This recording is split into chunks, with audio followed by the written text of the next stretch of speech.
Hey, it's Peter Day here. I wanted to make this video as a little bit of a company update, but figured just kind of share with the public as well because there's always good value here. So one thing that I wanted to talk about in this video, really the topic of this video, is that a lot of our success in affiliate marketing has been by identifying these different major themes in the market and then really excelling at those things. So for example, when we first started doing affiliate marketing, email marketing was like a really big trend in affiliate marketing. It was kind of like where the money printing was at. You build email lists. We built owned and operated email lists where they were subscribing to our lists.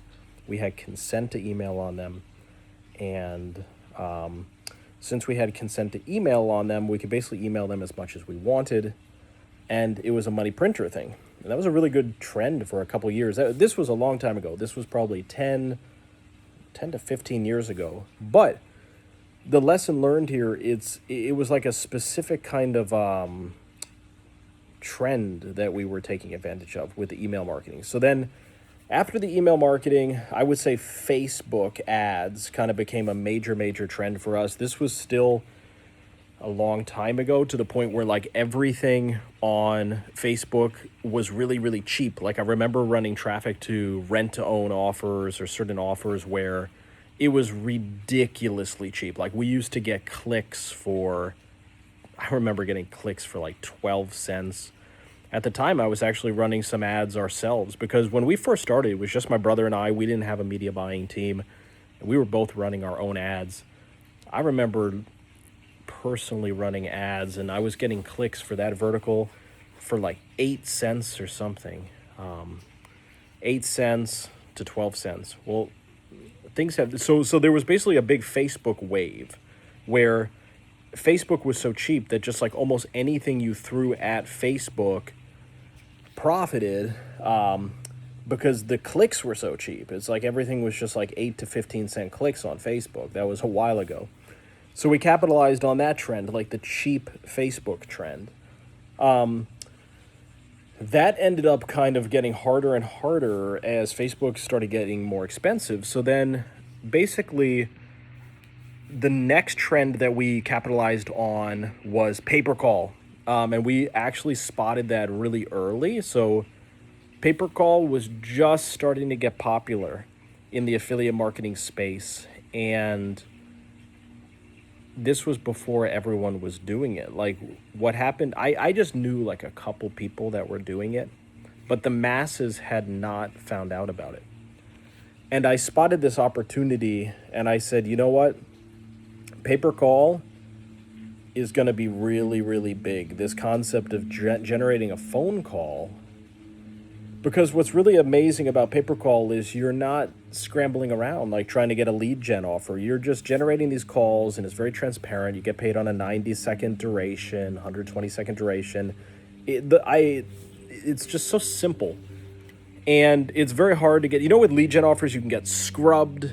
You could get also, when you're running a lead gen offer, if you find out that their website is just not a great website, like let's say the form doesn't convert very well, what can happen with a lead gen offer is the entire thing could not work just if their page doesn't work. So that's been a little bit of a downside to conventional lead gen offers. But the pay-per-call thing, we spotted early and it became very big. We were one of the first players really in pay-per-call. Not the first, but we were early. I remember telling our team, I said, we better jump on this pay-per-call thing because what's going to happen is in like 1 year from now, all of these networks that used to do lead gen, they're all going to convert over to pay-per-call.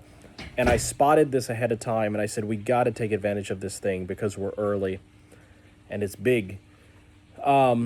So pay-per-call, there was kind of a big pay-per-call thing. The pay-per-call is still around, without a doubt. It's still around. But what I've been trying to do lately is trying to spot, like, what's the next big thing, right? I think everyone's been kind of asking themselves this question, what's the next big thing?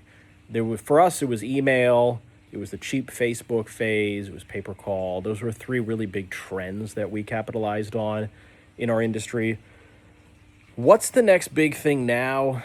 It's a difficult question because there's no like obvious big thing that I see. But I think what's big now is continuing to succeed at pay per call. Pay per call is not going away. It's, in my opinion, continuing to grow. So there's pay per call success possible.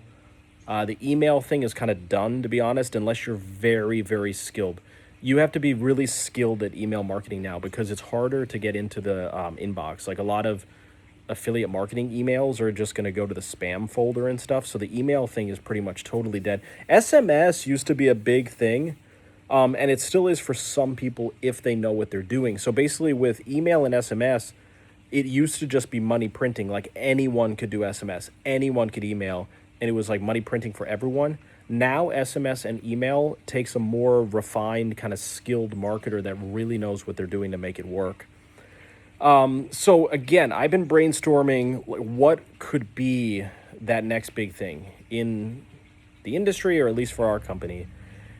And what I think could be the next biggest thing for our company is owned and operated websites. I think owned and operated has been around for a very long time. It's not like we're inventing any kind of wheel here, but it's not that typical that your average affiliate is actually going out and making O&O sites. Some are, but some aren't. You know what I mean? Like most affiliates are driving traffic to a pay-per-call offer or a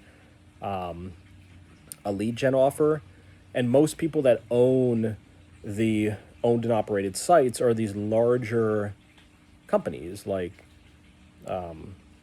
in our space. They're these networks, they're these larger advertisers in our space. But what I'm thinking, coming from an affiliate perspective, is being an affiliate. I think one of the next big things can be the owned and operated. So basically being an affiliate marketing company, but then building your own operated sites. Now, we've done this a little bit. We have, at the moment, we've got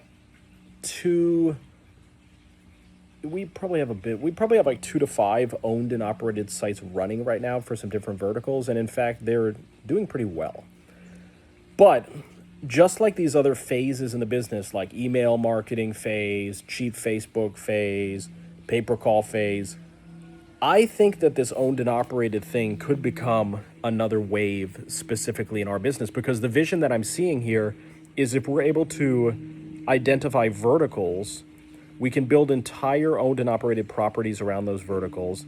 Again, this isn't reinventing the wheel, but it's trying to figure out what is like kind of the next thing you could do as an affiliate marketer, right? Because what I like about the owned and operated is that you get to design your own page.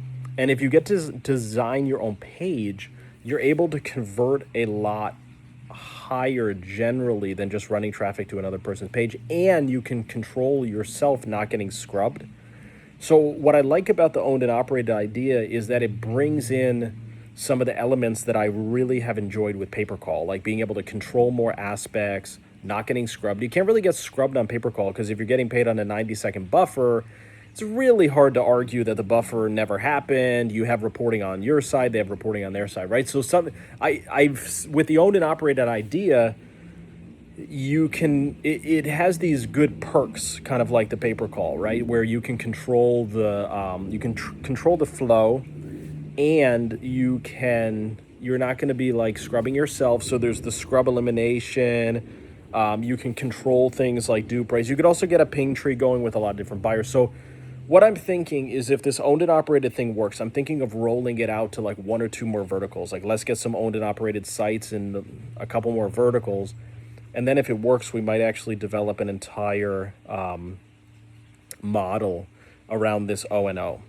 And we could be sending traffic to these O&Os ourselves. We could have sub-affiliates sending traffic. And it could even become a pretty substantial sellable business as well. So this is kind of a main thing that I'm seeing. Again, for the last couple of years, I've been having a hard time kind of pinpointing like what's that next biggest thing. And I'm not alone. I mean, it's most people in our industry. They're like ACA used to be big.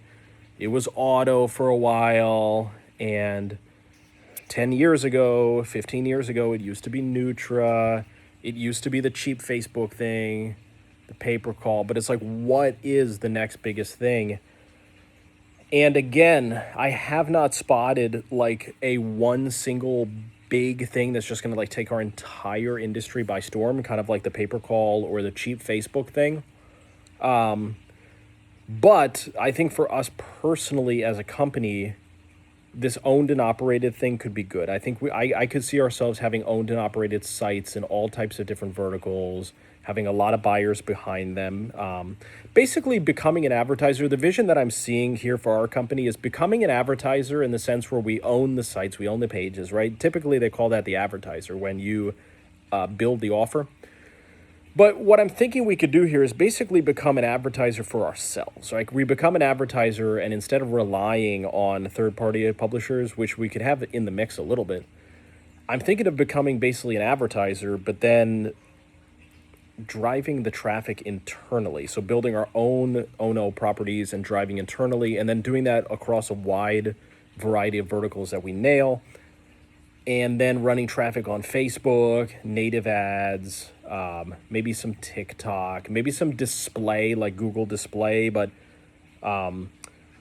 those are probably big enough, sufficient. And then maybe getting some third-party pubs, getting some third-party publishers for email, some different, more unique sources. So this is what I'm thinking could be one of the next biggest things for our company. Now, we continue to run pay-per-call. We continue to run other people's lead gen offers. But again, I've been asking myself this question for the last couple of years. What is going to be the next biggest thing? And I think for us as a company, like I said, I think this O&O thing for us could be at least the next biggest thing for us. It's something we've never embraced in a huge way. Pretty kind of because it's been a little bit of an inconvenient. It takes a little bit of work. You got to build the pages. You got to get the host and post. You got to get the buyers. You got to get the ping tree. You got to go get all those buyers lined up. It takes a bit more effort than just running traffic to like a lead gen offer, a pay-per-call. But I think that since there's no just like low-hanging fruit thing that's just like lingering around in our industry, that's just like money falling off of trees that I've spotted, I think we might need to put in the work, and we might need to, maybe we put in the work that other people aren't willing to do, and we build out these whole O&Os and ping trees and owned and operated, and I think it could be a good direction for our business. So guys, hope you enjoyed this video. Let us know if you have any questions. You can reach out to us if you're connected with us on Teams. You could also send myself an email. If you want to connect for any kind of reason, whether you have an opportunity, you want to partner with us. Hey, also, you might as well get on the wait list. Remember I did that email and I did that YouTube video about media buyers. We got about 10 or 20 applications, and we actually interviewed like 5 or 6 media buyers, and we're actually onboarding a few media buyers from that round. So if you're interested in becoming a media buyer for our company, you could actually media buy for offers that we have now. We have some very strong offers where we still are not filling the cap all the way. So I would love to actually get some more media buyers. So if you're watching this and you want to become a media buyer, at least get an interview, I would recommend shooting me an email. My email is peterday@optimizetoconvert.com. All right, it is my full name, peterday@optimizetoconvert.com. Shoot me over an email, and what I'll do is I'll have someone respond to that email, get you scheduled with an interview, because there is a particular offer that we have right now where we have a cap of about $70,000 a day. And right now we're only filling about half of that, but it's a really good offer. So I think it literally just needs some more manpower. We're looking for media buyers that are really versed on Meta. I would like media buyers that are also pretty strong at TikTok and native. So if you are a media buyer, you want to partner with us, go ahead and shoot me that email. Let's chat, and we'll talk in a bit. All right, bye.